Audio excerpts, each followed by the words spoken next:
Hello guys, welcome to the concept decoder. Guys, आपने ये जो इसमें एक सर्कुलर ये घूम रहा है, हर जगह व्हाट्सएप के ग्रुप में घूम रहा है कि सिविल के अंदर टेक्निकल सुपरवाइजर सिविल की वैकेंसी 950 पोस्ट आई हुई है। और बहुत सारे लोग का ये डाउट है कि क्या सर इसके बाद अब बीपीएससी ए की वैकेंसी नहीं आएगी क्या?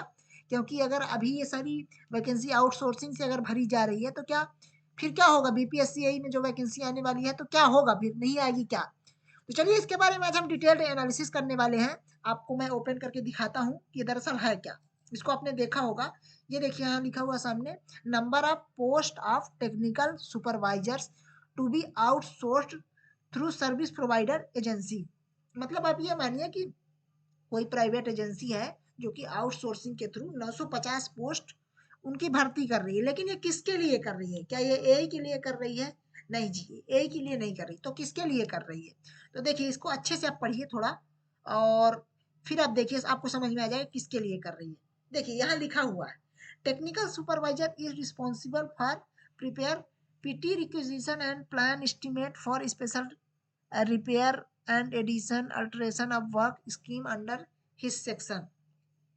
दूसरी बात और आप यहाँ पॉइंट्स देखिए, यहाँ जो लिखा हुआ है स्पेशली आप यहाँ देखिए, to take measurement works and to assist the AEs or executive engineers in the measurement or check measurement of work।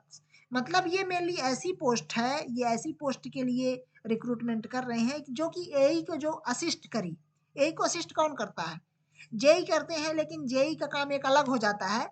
तो यहाँ जो सुपरवाइजर्स होते हैं, वहाँ साफ साफ आपके सामने लिखा हुआ है कि ये पोस्ट केवल और केवल सुपरवाइजर्स के लिए है, जो जेई के अंडर भी काम करते हैं। कहीं ना कहीं वो मेजरमेंट करते हैं, एई को असिस्ट करते हैं, या उनको बिल बनाने में मदद करते हैं। देखिए यहाँ लिखा हुआ, to prepare running bill of all works and final bill. क्योंकि एई तो ऑलरेडी सारे काम तो नहीं कर सकता ना। एई के अंदर आप ये मानिए कि मिनिमम 25 से 30 प्रोजेक्ट साइमल्टेनियसली चल रहे होते हैं। तो यही तो ऐसा नहीं कर सकता कि सभी की एकदम बारीक नजर रख सकता है, ऐसा संभव ही नहीं है। तो किससे करवाएगा? अपने असिस्टेंट के साथ, है ना। मतलब उसी के असिस्ट करने के लिए ये सारी पोस्ट निकाली गई हैं, जो कि आउटसोर्सिंग के थ्रू इनको किया जा रहा है। ठीक, तो ये आप अपने मन से ये डाउट पूरी तरह से हटा दीजिए कि बीपीएससी ए में जो वैकेंसी आने वाली थी उससे इसका कोई प्रभाव पड़ेगा। उसमें कोई प्रभाव नहीं पड़ेगा, ये अलग वैकेंसी है। हाँ, सिविल की है, सिविल इंजीनियरिंग की है, टेक्निकल स्टाफ है, ये है, लेकिन आउटसोर्सिंग है। ए की वैकेंसी आपकी आएगी, जो ए वाली आने वाली है वो आएगी, क्योंकि 4 साल से ए की वैकेंसी अभी नहीं आई है, तो डेफिनेटली आएगी। ठीक, और देखिए यहाँ क्या लिखा है, कुछ और पॉइंट्स मैं आपको दिखा देता हूँ यहाँ। जैसे अगर 8th पॉइंट देखिए, to supervise labor employed on daily wages, to submit labor report daily to the AE, and to supervise the regular gangs and to check their attendance on his visit to work scheme under his charge, to keep a vigilant control over expenditure, report progress of work of his AE either daily or periodically as may be ordered। कुल मिला के ये है कि एई जो काम बताए उसको अच्छे से करना है। जैसे एई क्या है, सारे काम नहीं कर सकता, तो उसको एक कहीं ना कहीं एक सपोर्टर दिया गया है, एक असिस्टेंस दी जा रही है स्पेशली एई के लिए। एई और ई जो होते हैं, आपको पता ही है, एई होता है सबसे छोटी पोस्ट होती है जेई की, फिर एई की, और फिर एग्जीक्यूटिव इंजीनियर की। ये तीनों पोस्ट ऐसी हैं जो किसी भी प्रोजेक्ट में जमीन में रह करके जो एग्जीक्यूशन का काम करवाती हैं, वो ये तीनों पोस्ट है। इसके ऊपर वाली सारी पोस्ट है वो कागजों में केवल काम करती हैं।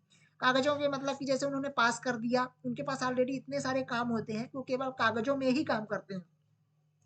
ई होता है वो एक आध बार कभी फील्ड में चला गया, अन्यथा केवल फील्ड में जो जाते हैं वो एई और जेई होते हैं। यही दो पोस्ट होती हैं जो लोग फील्ड में जाते हैं, उसमें भी पूरा काम जेई देखता है, एई कभी कभार चला जाता है। तो अब एई को असिस्टेंट करने के लिए जेई के अलावा कुछ और सुपरवाइजर्स रहेंगे जो डायरेक्टली एई को रिपोर्ट करेंगे। तो यहाँ से कहीं ना कहीं से एक ऐसी रिपोर्ट जाएगी कि अगर जेई कुछ अच्छा काम नहीं कर रहा है तो एई डायरेक्टली अपनी रिपोर्ट ले सकता है अपने सुपरवाइजर से, जो उसने सुपरवाइजर वहां नियुक्त किए हैं। तो इससे क्या होता है, क्रॉस चेकिंग हो जाती है, काम सही हो रहा है, केवल एक आदमी के भरोसे काम नहीं छोड़ा गया है। ठीक, तो कुल मिला के मेरी ये सारी बात करने का मतलब ये है कि एआई को लेकर जो आपके सभी डाउट्स थे कि अब ए की वैकेंसी आएगी नहीं आएगी, 950 पोस्ट ऑलरेडी निकाल दी गई है, तो ये मन से पूरी तरह से हटा दीजिए। और ए की वैकेंसी देखिए 100% आएगी ही 2024 में, क्योंकि 2025 में इलेक्शन है। तो आप अपनी तैयारी प्रॉपर वे में स्टार्ट रखिए। तैयारी में अभी कोई कमी नहीं होनी चाहिए, क्योंकि देखिए वैकेंसी आने के बाद तो लगभग सभी तैयारी करना शुरू कर देते हैं। तो सबसे अच्छा टाइम अभी का टाइम है। जो अभी से करेगा उसके लिए एक एज रहेगा।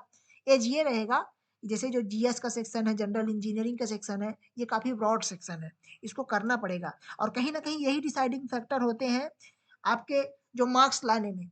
जैसे टेक्निकल का तो हाल फिलहाल लगभग सबका ठीक होता है, फिर भी इसमें जैसे जो गेट और ईएस वाले हैं, उनका कहीं न कहीं पैटर्न इसमें अलग रहेगा, और जो बीपीएससी एई का है वो पूरा अलग है।